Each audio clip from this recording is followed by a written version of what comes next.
Assalamualaikum warahmatullahi wabarakatuh. Perkenalkan, nama saya Siti Soleh Firdaus dengan NIM 1905781 dari PKP 2A. Sebelumnya, yang terhormat Bapak Ferry Dwi Cahyadi MSc selaku dosen pengampu mata kuliah Biologi Laut. Materi yang akan saya jelaskan adalah jenis-jenis biota laut. Perlu diketahui, biota laut merupakan semua makhluk hidup yang ada di laut, baik itu hewan, tumbuhan, maupun karang. Berdasarkan struktur tubuhnya, hewan laut dikelompokkan menjadi vertebrata dan avertebrata. Untuk mengetahui kelanjutannya, mari simak penjelasan berikut. Vertebrata mencakup semua hewan yang memiliki tulang belakang, terdiri atas ikan laut dan tetrapoda laut. Umumnya, ikan laut dikelompokkan menjadi 3, yaitu ikan tanpa rahang, ikan bertulang lawan, dan ikan bertulang sejati. Sedangkan reptil laut, burung laut, dan mamalia laut merupakan bagian dari tetrapoda laut. Mari kita bahas mengenai ikan laut. Yang pertama adalah ikan tanpa rahang. Rangka tubuh ikan ini tersusun dari tulang rawan, kulitnya tidak bersisik, dan bernafas menggunakan insang. Salah satu contohnya adalah lamprey, yang merupakan parasit pada ikan besar. Lamprey menghisap darah dan cairan pada tubuh ikan dengan cara menempelkan mulutnya, lalu melubanginya dengan menggunakan giginya. Contoh lainnya adalah hagfish. Yang kedua adalah ikan bertulang rawan.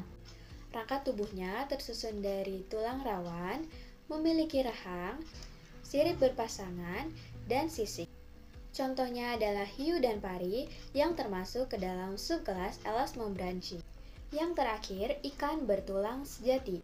Semua jenis ikan yang masuk ke dalam kelas ini memiliki sebagian tulang keras. Ikan ini hidup di laut, rawa-rawa, atau air tawar, dan umumnya ikan yang sering kita konsumsi merupakan ikan dari kelas ini. Contohnya ada ikan sarden, ikan tuna, juga kakap merah. Contoh lainnya ada ikan mas, juga ikan lele yang hidup di perairan tawar. Selanjutnya, mari kita bahas mengenai tetrapoda laut.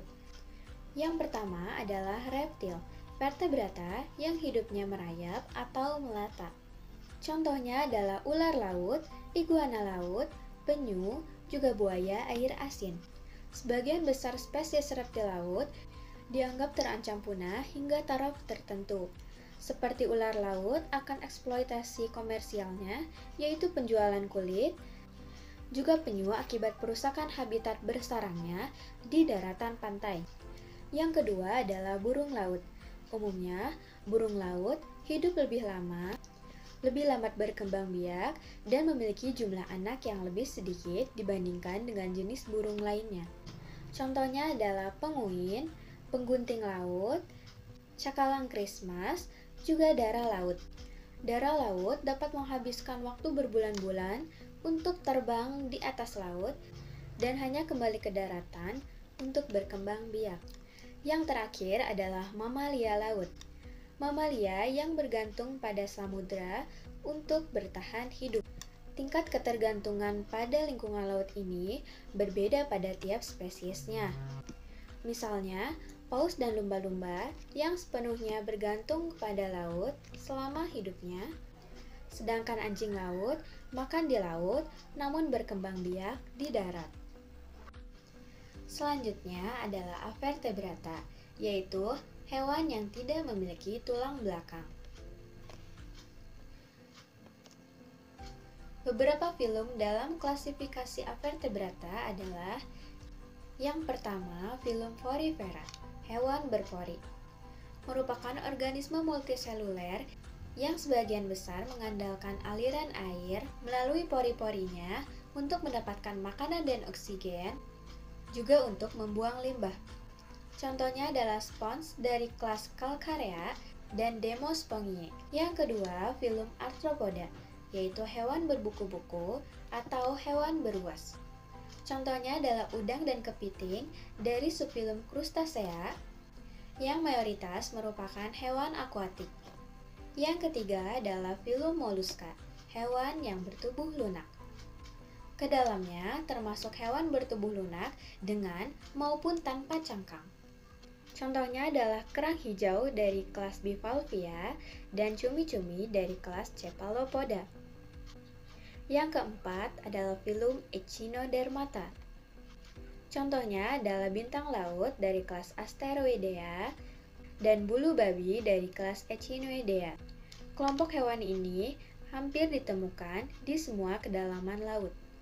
Yang kelima adalah filum Annelida, yaitu cacing bersegmen. Contohnya adalah cacing laut dan lintah laut. Yang keenam, filum Cnidaria.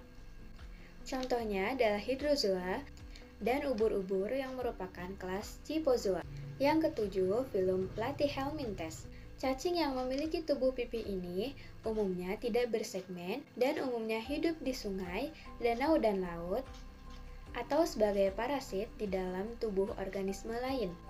Yang terakhir adalah filum Ctenophora atau ubur-ubur sisir. Selanjutnya mengenai tumbuhan laut. Yang pertama adalah alga. Alga merupakan sekumpulan organisme autotrof yang memiliki tubuh yang relatif tidak berbeda dan tidak memiliki akar atau daun yang benar. Alga memiliki banyak manfaat, di antaranya sebagai sumber energi pangan, bahan makanan manusia, hingga bahan obat dan antibiotik. Yang kedua adalah lamun. Lamun merupakan tumbuhan berbunga yang dapat tumbuh dengan baik di lingkungan laut yang dangkal.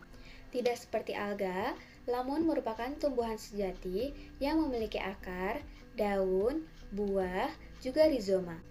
Manfaat lamun diantaranya sebagai sumber makanan, stabilisator dasar perairan, sebagai daerah asuhan beberapa organisme, juga bermanfaat secara tradisional maupun modern bagi masyarakat di sekitar. Yang terakhir adalah mangrove atau bakau. Mangrove tumbuh di air payau, khususnya di tempat-tempat berlumpur dan akomodasi bahan organik.